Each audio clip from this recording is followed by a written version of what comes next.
महाराष्ट्र में टीईटी के यानी कि टीचर एलिजिबिलिटी टेस्ट के परीक्षा होने वाले थे, लेकिन उसका पेपर लीक हो गया। लेकिन पेपर प्रोबेबल कैंडिडेट्स तक या उम्मीदवारों तक पहुंच पाता उसके पहले पुलिस ने इस रैकेट का भंडाफोड़ कर लिया।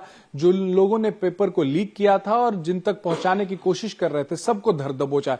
ये पूरा रैकेट खुला कैसे और किसकी किसकी गिरफ्तारी हुई है, कितनी गिरफ्तारी हुई है, उन सबका रोल क्या है, ये हम बात करेंगे। इस वक्त हमारे साथ डीसीपी पवन बंसोड़ सर हैं। सर, सबसे पहले जानना चाहेंगे कि ये बड़ा रैकेट जो है आप लोगों ने उसका भंडाफोड़ किया है, कैसे खुला, कैसे पता चला आप लोगों को और अब तक जांच कहां तक पहुंची है?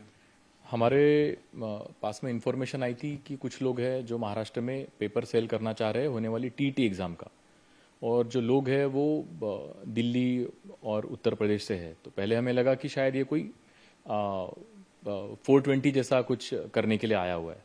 फिर भी हमने इसको वेरीफाई किया और वेरिफिकेशन के बाद हमने वहाँ पे एक डमी ऑफिसर को रखा एज ए बायर। उसके बाद में जब हमारे पास में पेपर देखा गया तो पता चला कि ये तो होने वाली एग्ज़ाम का पेपर है जो कि 2 दिन बाद है। सो दिखा कि ये लोग काफ़ी जगह पे महाराष्ट्र में इनकी अलग अलग जो टीम्स है, और इसका जो मेन अक्यूज्ड है जो विजेंद्र कुमार गुप्ता, वो अपने अलग अलग टीम्स के थ्रू महाराष्ट्र में 3-4 जगह पे ये पेपर बेचने वाला है या बेचने वाला था। फिर जांच कैसे आगे बढ़ी सर?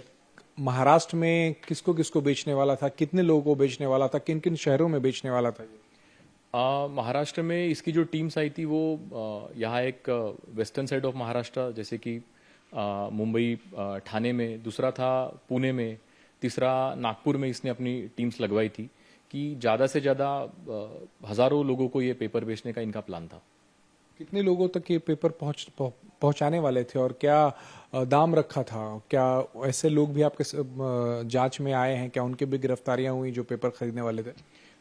ये लोग जो वर्क करते हैं कि ये एजेंट बेसिस पे वर्क करते हैं। जैसे इसमें जो मेन अक्यूज्ड है उसका अमाउंट था, वो सोच रहा था कि उसको 70-80,000 पर कैंडिडेट मिल जाए, और फिर वो उसके नीचे का जो चेन है वो उसमें अपना कमीशन ऐड करके पेपर बेचेगा। बाद में जो आखिरी कैंडिडेट तक जब पेपर जाएगा वो कम से कम 1.5-2 लाख में एक कैंडिडेट के पास वो पेपर जाएगा, ऐसा इनका अनुमान था। सर, अगर हम चेन समझना चाहें कि कहाँ ये पेपर प्रिंट हुआ और कैसे उस जो मेन अक्यूज्ड है उस तक पहुंचा और उसके बाद दूसरे अक्यूज्ड हैं जो पेपर बेचने आए थे, कैसे पहुंचा, अगर हम चेन आप बता पाएं। ये आगरा में जो माहिन पत्रन प्राइवेट लिमिटेड नाम का जो प्रिंटिंग प्रेस है, ये प्रिंटिंग प्रेस में जो पहले काम करने वाले कुछ लोग और अभी जो काम करने वाले कुछ लोग जिनको हमने एक्यूज बनाया, इसमें जो अभी काम करने वालों में बाबूलाल और निक्की, और जो पहले काम करने वालों में संजय और सोनू, तो इन लोगों ने मिलके ये यहाँ से पेपर निकाल के इस पूरे सिंडिकेट का जो मास्टरमाइंड है विजेंद्र गुप्ता, इसके पास ये इन लोगों ने पेपर दिया। बाद में विजेंद्र ने इसके अलग अलग चैनल्स के थ्रू यहाँ पे पेपर बेचने के लिए लाया। कितने सालों से विजेंद्र जो है उस प्रिंटिंग प्रेस से पेपर निकाल रहा है? उस प्रिंटिंग प्रेस में और कौन कौन से परीक्षा के पेपर छपते हैं? उसके बारे में तो हमें ज़्यादा आइडिया नहीं है, लेकिन ये जो हमारे पास जो अभी 15 एक्यूज हमको जो मिले हैं उसमें जो मेन है ये विजेंद्र, इसके ऊपर काफ़ी सारे इस तरह के ऑफेंसेस रजिस्टर्ड है। साथ में इसमें जो यहाँ पे सेल आउट करने के लिए जो आए थे धीरज और कपिल दाहिया, इन लोगों के ऊपर भी इस तरह के पेपर बेचने के या पेपर लीक के केसेस रजिस्टर्ड है ऑलरेडी। कितने साल से ये जो विजेंद्र गुप्ता है वो पेपर लीक कर रहा है सर? मतलब उसके ऊपर कितने चार्जेस हैं, कितनी बार गिरफ्तारी हुई है उसके, और वो बाहर क्यों है? जितना हम लोग ऑफिशियल रिकॉर्ड से सीसीटीएनएस पर देख रहे हैं, इसके ऊपर अभी तो एक 2 से 3 ऑफेंसेस रजिस्टर्ड दिख रहे हैं, लेकिन ऐसा लग रहा है कि ऑलमोस्ट 10-15 साल से शायद इसमें इन्वॉल्व रहा होगा ये। तो अभी क्या कभी गिरफ्तारी हुई इसकी या बेल पे? उड़ीसा में तो ये गिरफ्तार हुआ है, शायद अभी बेल पे बाहर है ये। माहिम पत्रन लिमिटेड से जो पेपर लीक होता था सर, उसके जो वहां काम करने वाले पूर्व और अभी के जो कर्मचारी हैं, वो उनको कितना इनकम था, उनको कितना पैसा मिलता था इस विजेंद्र गुप्ता से? ये रेगुलर इससे इन्वॉल्व रहता था, और जैसे जैसे इनको पैसे की जरूरत पड़ती थी, कभी 7,000 दे दिया, कभी 15,000 दे दिया, कभी कोई पार्टी के लिए लेके गया, इस तरह से इनका इन्वॉल्वमेंट था। कंटिन्यूअस इसमें मॉनिटरी एक्सचेंज रहता था। ये खुद वहां पे पेपर लेने जाता था आगरा प्रिंटिंग प्रेस में, या ये जो अक्यूज्ड हैं जो प्रिंटिंग प्रेस में के एम्प्लॉयज हैं पहले और पूर्व, वो पहुंचाने जाते थे? ये दोनों होता था इसमें। यहाँ सर भिवंडी में जो आपको जो जानकारी मिली, उसके बाद क्या जो यहाँ पे लोग आए थे वो सीधे पेपर लेके आए थे या बाद में पेपर लेके आए जब पुलिस ने डिकॉय भेजा, डील हुई? क्या वो थोड़ा अगर आप बता पाएं कि कैसे आप तक खबर पहुंची और आप लोगों ने कैसे इनको यहाँ पे बुला के ट्रैप किया? खबर पहुंचने के बाद में तो दो लोग यहाँ पे आए थे पहले, जो डील सेट करने आए थे, जिनके पास पेपर नहीं था। जैसे डील सेट हुआ तो बाद में ये लोग पेपर लेके आ गए। ऑलमोस्ट 7-8 घंटे बाद ये लोग इसमें 2 लोग फ्लाइट से आए और वो पेपर लेके आए थे वो लोग। तो उसके पहले क्या पेपर दिखाया था उन लोगों ने कि हाँ हमारे पास असली पेपर है? नहीं, वो तो दिखाया नहीं था, बट वो बहुत कन्विंसिंगली बोल रहे थे कि उनके पास पेपर है। उनके पास कोई हार्ड कॉपी नहीं था उस वक्त। आप लोगों को पहले क्या लग रहा था, क्या नकली पेपर बेचने के लिए आए हैं, इस वजह से इनको ट्रैप करना है? क्योंकि हाँ, शुरू में हमें आइडिया नहीं था कि महाराष्ट्र टीटी का एग्जाम कोई दिल्ली से कैसे लेके आएगा, उसके बारे में हमें कोई आइडिया नहीं था। तो शुरुआत में हमारे सारे टीम कोर ऑफिसर्स को ये लग रहा था शायद कोई ये फेक टाइप का या डमी पेपर हो सकता है जो सिर्फ पैसों के लिए ऐसा बेच रहे हैं यहाँ पे। अभी जांच की दिशा क्या है सर? क्या आप लोग अभी और क्या पता लगाने की कोशिश कर रहे हैं? क्या कोई और आरोपी इसमें ढूंढने की कोशिश कर रहे हैं आप लोग? अभी हम इसमें और देख रहे हैं कि इसमें और कोई इन्वॉल्व है क्या, महाराष्ट्र स्टेट में कोई इन्वॉल्व है क्या, ये देख रहे हैं। वो साथ में केस को कैसे स्ट्रांग बनाया जाए ताकि आगे चल के इसमें कन्विक्शन हो, इसकी हमारी ज़्यादा अभी कोशिश रहेगी।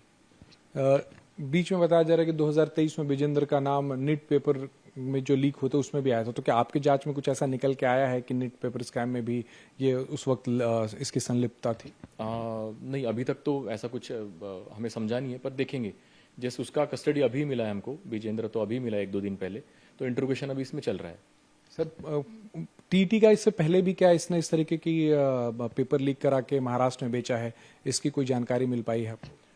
नहीं, इनफैक्ट आपको ये बोलना चाहूँगा कि हमारा जो मेन फोकस है सिर्फ टीईटी एग्जाम को लेकर ही है कि इस एग्जाम में इन लोग का क्या क्या रोल रहा है, ताकि आगे चल के इसमें कोर्ट के थ्रू इसमें कन्विक्शन लग सके। वही मैं पूछ रहा हूँ सर, टीटी का क्या पहली बार इसने महाराष्ट्र में किया है या इसके पहले भी टीटी का किया है उसने? पहले के बारे में तो कोई जानकारी नहीं, मतलब अभी के लिए तो कंफर्म यही है, लेकिन आगे के इसके पहले का कोई जानकारी नहीं हमारे पास। कितनी गिरफ्तारियां अब तक कुल मिला के हो चुकी हैं सर? अगर आप थोड़े से रोल बता पाए ना अक्यूज। आज एक मिला है, टोटल ऐसे 15 लोग हुए इसमें अक्यूज्ड। थोड़े से अगर 2-4 जो मेन अक्यूज उनके रोल बता पाए कि क्या है? जैसे मेन अक्यूज आपको बोला विजेंद्र, उसने यहाँ पे पेपर बेचने के लिए कपिल दहिया और धीरज सिंह को भेजा डील करने के लिए। उसके बाद में राजू कुमार, आकाश कुमार, ये लोग मेन पेपर लेके आए। उसके बाद में विजेंद्र की वाइफ सुमन कुमारी, उसके बाद में जो आगरा का जो माहिम पत्रन प्रिंटिंग प्रेस है उसमें से बाबूलाल और निक्की, जो नरेश कुमार जिसको निक्की बोला जाता है, ये 2 लोग। उसके बाद में बाबूलाल और निक्की ने ये पेपर जो दिया संजय और सोनू, जो आज सोनू अरेस्ट हुआ, इन 2 लोग के पास में। साथ में विजेंद्र के साथ जो पूरा टाइम इन्वॉल्व था वो पवन यादव और हरिओम। तो पवन यादव भी डायरेक्टली इन्वॉल्व है। प्लस साथ में अभी जब विजेंद्र को वो समस्तीपुर से जब लेके आए, बिहार से लेके आए, तो विजेंद्र के साथ में जो पीकू है, सिंह जिसका टाइटल लिखता है, इंद्रजीत सिंह, ये लोग हैं। ऐसे 15 लोग हैं टोटल। सर एक और सवाल, वो माहिम प्रिंटिंग प्रेस से जो वहाँ के कर्मचारी है वो पेपर बाहर कैसे लेके आता था? तो कोई तरीका उन्होंने ढूंढ रखा था? क्योंकि सिक्योरिटी तो होगा, कोई पेपर छप रहा है वहाँ पे तो सिक्योरिटी तो होगा उस प्रिंटिंग प्रेस में, फिर बाहर कैसे? उसके बावजूद भी ये लोग ये जो पेपर लेके तो शूज में डाल के बाहर लेके आया था ये निक्की नाम का जो आरोपी है वो शूज में नाम का, जिसको ये लोग इनके इसमें निक्की बोलते हैं, तो ये जो निक्की है ये शू में पेपर डाल के लेके आया बाहर। कोई खास वक्त सीसीटीवी कैमरे होंगे सर वहाँ? कोई खास वक्त कोई इस तरीके का चुनते थे लोग पेपर बाहर? पे जिस तरह का सिक्योरिटी अरेंजमेंट होना चाहिए वहाँ पे नहीं है। सीसीटीवी वगैरह भी बहुत पुअर है वहाँ पे, इस वजह से शायद ये लोग सक्सेसफुली कर पाए। कोई खास वक्त चुनते थे कि रात को लेके निकलना है तब कोई देखेगा नहीं, ऐसा कुछ इन लोगों का प्लान था? नहीं, उसका आइडिया नहीं मुझे। तो अब और भी गिरफ्तारियां इसमें मुमकिन है सर? इसमें अभी पूरी तरीके से इन्वेस्टिगेशन इसका कंप्लीट हुआ नहीं है। इनफैक्ट आज ही ऐसा है कि सारे के सारे अक्यूज्ड बाहर स्टेट के हमारे पास आज ही मिले हैं। तो जैसे सबका इंट्रोगेशन चलते रहेगा, हम इसमें और जैसे अभी एमसीआर हुआ है तो कोर्ट से अभी और इनकी हम कस्टडी की डिमांड करने वाले, तब और पता चलेगा कि इसमें और कौन कौन इन्वॉल्व है। शुक्रिया। तो 15 आरोपी इस मामले में फिलहाल गिरफ्तार हैं और पुलिस जांच कर रही है कि कोई और इन्वॉल्व तो नहीं है, कोई और आरोपी तो इस मामले में नहीं है। साथ ही कैसे इन आरोपियों को कड़ी से कड़ी सजा मिले, इसके लिए पुलिस जो है वो मजबूत केस बनाने की कोशिश कर रही है। कैमरा विजन भदौरिया के साथ राजेश कुमार, इंडिया टीवी, भिवंडी, ठाणे।